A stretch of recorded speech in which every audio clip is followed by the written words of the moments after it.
Shopping की जिम्मेदारी औरतों के सर पर, और उसी शॉपिंग की जिम्मेदारी को निभाने के लिए बाजार, शॉपिंग मॉल, कॉम्प्लेक्सों के चक्कर हमारी बहनों के कट्टे रहते हैं। और ये मजबूरी में निकली क्या हमारे अब्बा बोले हैं, ज़ईफ है, घर में और कोई है ही नहीं कि वो आवे, इसलिए हमको मजबूरी के अंदर निकल के आना पड़ा, इसलिए वो भीड़ से दूर खड़ी है। हजरत मूसा अलैहिस्सलाम आगे बढ़े। अब वहां जो पानी पिलाने के लिए आते थे वो ऐसे गरज परस लोग थे, गरज मतलब ही लोग कि जब पानी पिला देवे तो उस कुएं के ऊपर बड़े बड़े पत्थर रख देते थे, चट्टान रख देते थे। ऐसी बड़ी चट्टान कि 10 आदमी मिलके भी हटा नहीं सके, ऐसा बड़ा पत्थर रख देते थे। उनकी चाहत ये होती थी कि हमारे जानवर पानी पीवे, दूसरों के जानवर पानी नहीं पीवे।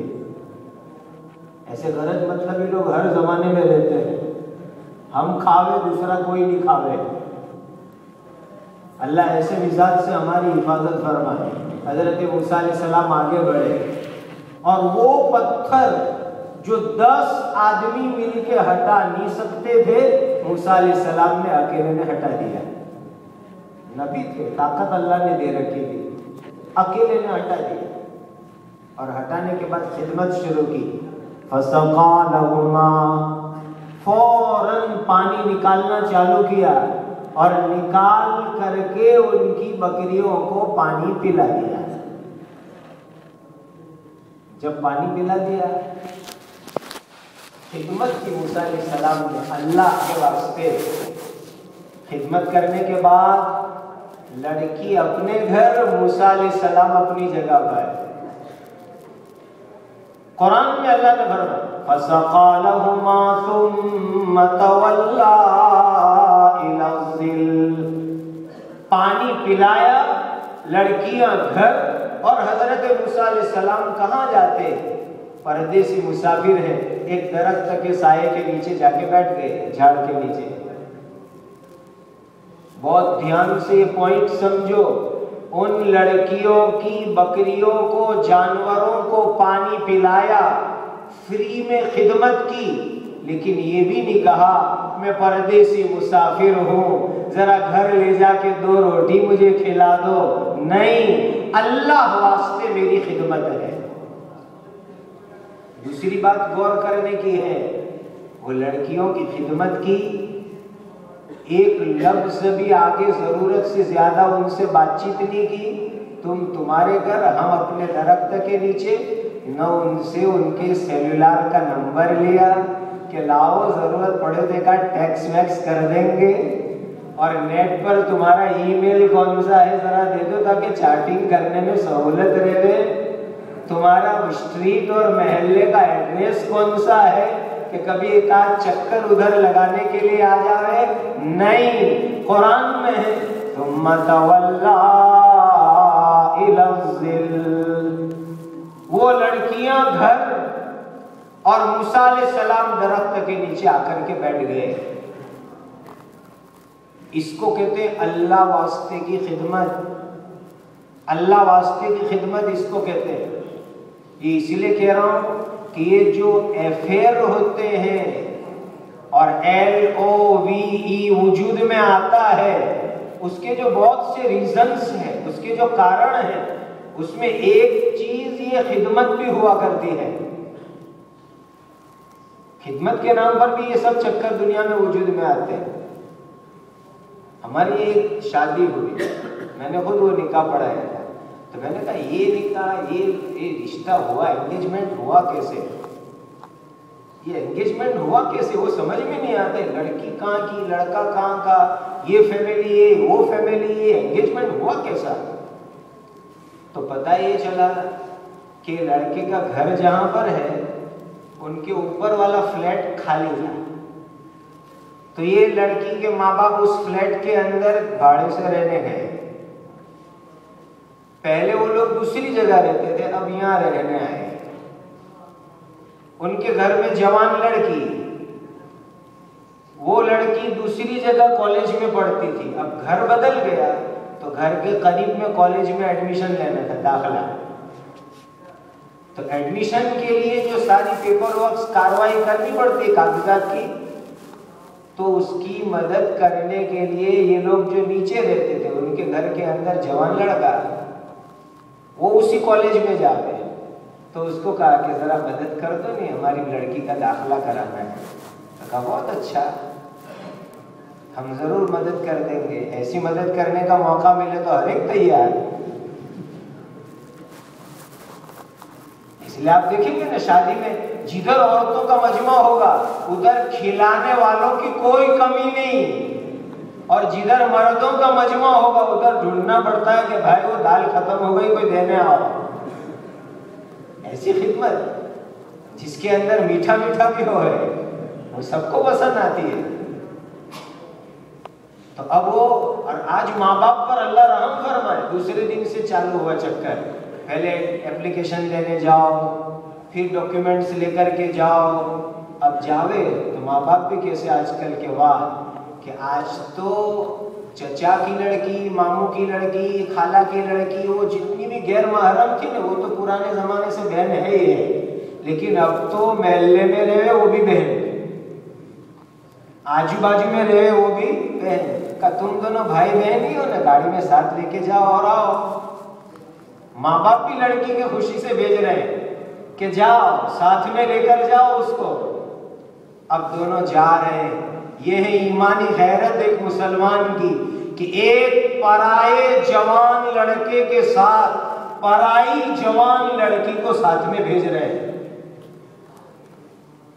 अब वो गए, 8-7 दिन तक जाना आना हुआ, बस ये हो गया एंगेजमेंट।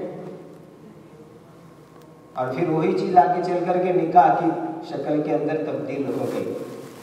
मेरे दीनी भाइयों, इस तरह भी गुनाह वजूद के अंदर आते हैं। और ये है मूसा अलैहिस्सलाम का वाकया जो अल्लाह ने कुरान में बयान फरमाया। पानी पिलाया और पिला करके चुपचाप जाकर के बैठ गई लड़की अपने घर। आगे तफसीर में लिखा है मुफस्सिरीन ने कि आज लड़कियां बिफोर टाइम, वक्त से पहले घर पहुंच गई। रोजाना तो ये होता था कि सारे चरवाहे मर्द चले जावे, फिर जो इधर उधर बचा कुचा पानी होवे लड़कियां भी लावे फिर जावे, तो देर से जावे। आज वक्त से पहले लड़कियां घर पहुंच गई। तो उनके जो अब्बा जान थे, अब्बा जान ने पूछा बेटियों को कि आज टाइम टेबल में फर्क क्यों हुआ, क्यों जल्दी आ गई? कान खोल के सुन लो, हर बाप की जिम्मेदारी है, हर माँ की जिम्मेदारी है कि औलाद के टाइम टेबल पर नजर रखे, वरना अल्लाह के यहाँ जवाब देना पड़ेगा। कल हजरत ने एक हदीस सुनाई थी ना, का कुल्लुकुम राइम व कुल्लुकुम मसऊलुन अन रइयती, तुम में से हर एक जिम्मेदार है और कल कयामत के दिन जिम्मेदारी के बारे में अल्लाह सवाल करेंगे। कल रात को 12 बजे बेटा आ रहा है पलाया से, 1-1, 1:30 बजे तक क्लब से लड़के लड़कियां आ रही है, ना बाप को पड़ी है ना माँ को पड़ी है कि ये कहां घूम रहे थे, क्या कर रहे थे। अगर ये रहा मामला कि औलाद के टाइम टेबल पर कोई नजर नहीं, कहां जाते हैं, कब आते हैं, कब सोते हैं, कहां घूमते हैं, याद रखो बाप और माँ होने की हैसियत से कल कयामत के दिन अल्लाह को जवाब देना पड़ेगा। का पैसे दे दिए, गाड़ी दे दी, मोबाइल दे दिया और बच्चे आवारा घूम रहे हैं। तौबा अस्तगफिरुल्लाह। मुसलमान की औलाद, मुसलमान माँ बाप ऐसा नहीं कर सकते। अब लड़कियों से पूछा अब्बा जान ने, बेटा क्यों जल्दी आए? तो अब पूरा किस्सा सुनाया। कोई परदेसी मुसाफिर था, उसने आज बहुत जल्दी जल्दी पानी पिला दिया इसलिए हम आ गए। तो अब्बा जान ने क्या फरमाया, जाओ उस परदेसी मुसाफिर को बुला करके लेकर के आओ। कौन है वो परदेसी मुसाफिर, हम देखें तो सही। जब वो लड़की अपने घर से निकली है हजरत मूसा अलैहिस्सलाम को बुलाने के वास्ते, कैसे वो निकल के आई होगी, उसकी चलने की स्टाइल क्या थी, उसका चलने का अंदाज कैसा था, अल्लाह अल्लाह, उसकी चाल अल्लाह को इतनी पसंद आई कि उसकी चलने की स्टाइल को भी अल्लाह ने कुरान में बयान फरमा दिया। अल्लाह हमारी बहन बेटियों को ऐसी चाल अता फरमाए। अल्लाह फरमा रहे हैं, अल्लाह सर्टिफिकेट दे रहे हैं, कफजाअतहु इहदाहुमा तमशी अला इस्तिहया।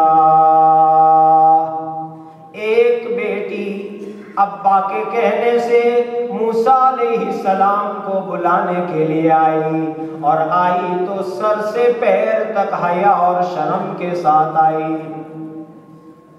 फजाअतहु इहदाहुमा तमशी अला इस्तिहया, पूरी हया और शर्म के साथ, नजर नीची, बदन छुपा हुआ, एकदम शरीफाना चाल के साथ हजरत मूसा अलैहिस्सलाम को बुलाने के लिए आ रही है। और अभी हजरत हदीस सुना रहे थे ना, कासियातिन आरियात,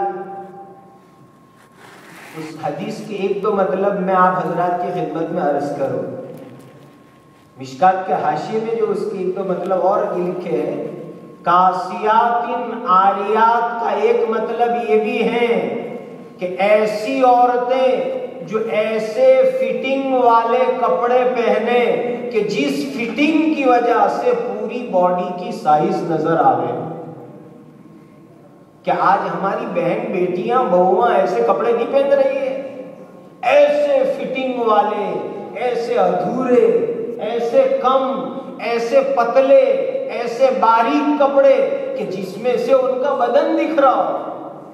ये हाथ तो यहां तक पूरा खुला हुआ, और स्कर्ट घुटने तक का, और ऐसा जाली वाले लिबास के पूरा बदन दिखे, ये गला पूरा नजर आए। याद रखो, बाप देख रहा है, माँ देख रही है कि औलाद ऐसे कपड़े पहन रही है, कोई रोकने वाला नहीं। उन्हीं के लिए फरमाया कुल्लुहुन्ना फिन्नार, ऐसी औरतें जहन्नम में जलाई जाएगी। फिटिंग वाले कपड़े, अधूरे कपड़े, कम कपड़े और पतले और बारीक कपड़े, ये मुसलमान औरतों के कपड़े नहीं हो सकते। तो ये लड़की आई, और एक कुरान ने हमको ये भी बतला दिया औरतों की चाल कैसी होनी चाहिए। आज तो हमारी बहनों की चलने की स्टाइल भी ऐसी कि जानबूझ करके ज़वेरात की आवाज निकले, और जेवर की जो आवाज होती है वो भी मर्दों को ललचाती है, और उसके ऊपर भी परफ्यूम छिड़क करके खुशबू के साथ का शैतान सामने से दावत देता है मर्दों को देखने के वास्ते। और ये आई मूसा अलैहिस्सलाम की बेटी, अल्लाह उसको सर्टिफिकेट दे रहे कि हया और शर्म वाली चाल। फजाअतहु इहदाहुमा तमशी अला इस्तिहया, हया और शर्म के साथ आई। आकर के उसने अपने मुंह को छुपाया, मुंह बिल्कुल छुपा हुआ, और वो हजरत मूसा अलैहिस्सलाम के सामने नजर नीची करके क्या कहती है, क़ालत इन्ना अबी यदऊका लियजज़ियका अजरा मा सक़ैत लना। ए परदेसी मुसाफिर, मेरे अब्बा जान तुमको बुला रहे हैं। और ध्यान से आयत सुनना, मैंने कहा था एक एक चीज इस वाक़े में अल्लाह ने बयान फरमाई। क़ालत इन्ना अबी, बोली मेरे अब्बा बुला रहे हैं। कुछ समझ रहे हो बात को? इसमें उस औरत ने ये सबक सिखलाया कि लड़की किसी मर्द को डायरेक्ट ये नहीं कहे कि मैं तुझे बुला रही हूं, आई कॉल यू, ये नहीं, मैं तुझे बुला रही हूं। यही चीज तो फितने की है कि डायरेक्ट कांटेक्ट नहीं, इन्ना अबी यदऊका, मेरे अब्बा ने बुलाने भेजा है। और आजकल तो हाल ही हो गया कि हमारे जवान भाइयों और बहनों ने अपने लिए पसंद करने की तकलीफ माँ बाप को देना ही छोड़ दिया है कि अब्बा अम्मा को तकलीफ ही नहीं देने की। पहले तो ये होता था कि लड़का जवान होए तो फिर माँ बाप को टेंशन होए, कितनी लड़कियां दिखा